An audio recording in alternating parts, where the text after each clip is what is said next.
आपल्याला येथे बहुपदींचा भागाकार करायला सांगितलेला आहे. आपल्या उत्तराचं स्वरूप एकतर एक साधी बहुपदी असली पाहिजे किंवा एखादी बहुपदी अधिक एखादे स्थिर पद छेद एक्स अधिक 2 असे असले पाहिजे.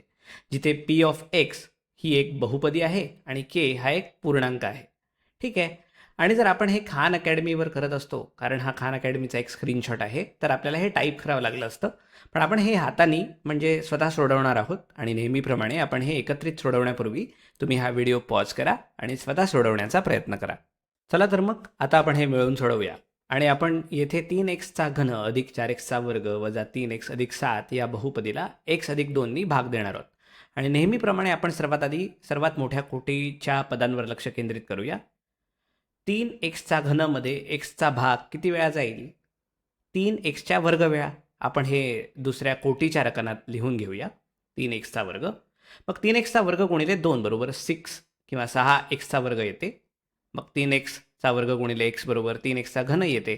बैजिक राशींचा भागाकार करण्याच्या या पद्धतींना खूप शांतता जाणवते. असो, आपण ते आता लिहिलेलं आहे ते आपण वरच्या राशीतून वजा करूया. चला तर मग वजाबाकी करूया आणि ही पदं एकमेकांना बघा रद्द करतात. 3x घन आणि वजा 3x घन.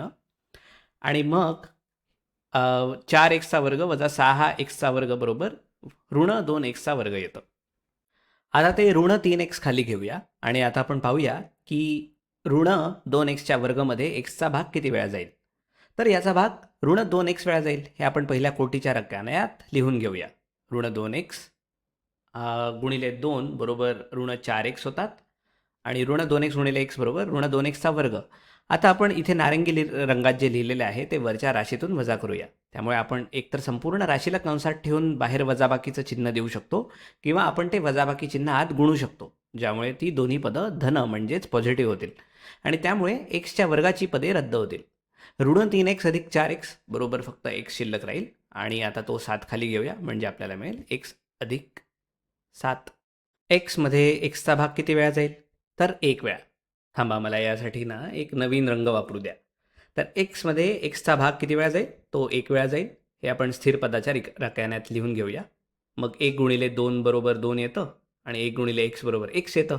आता आपल्याला या पदांची वजाबाकी करायची आहे आणि आपल्याकडे 7 वजा 2 बरोबर 5 शिल्लक राहतात. आणि त्यामुळे आपण हे संपूर्ण उत्तर असं लिहू शकतो. काय उत्तर येईल बरं? आपलं उत्तर येतं 3x वर्ग वजा 2x अधिक 1, मग अधिक ती बाकी 5 आणि छेद x अधिक 2. तर बाकी 5 आणि छेद x अधिक 2. याचा विचार करण्याची एक पद्धत म्हणजे अरे माझ्याकडे ही बाकी उरलेली आहे. जर मला याचं अचूक मूल्य शोधायचं असेल तर मला याला x अधिक 2 नी भाग देत राहावं लागेल. आता जर मला या राशी अगदी तंतोतंत समान असाव्यात असं वाटत असेल तर मला यावर एक अट घालावी लागेल की एक्सची किंमत ऋण 2 असू शकत नाही. कारण जर एक्सची किंमत ऋण 2 असली तर इथे आपण शून्याने भाग देत असू. पण या उदाहरणासाठी तुम्हाला फक्त हा भाग इथे टाकायचा आहे.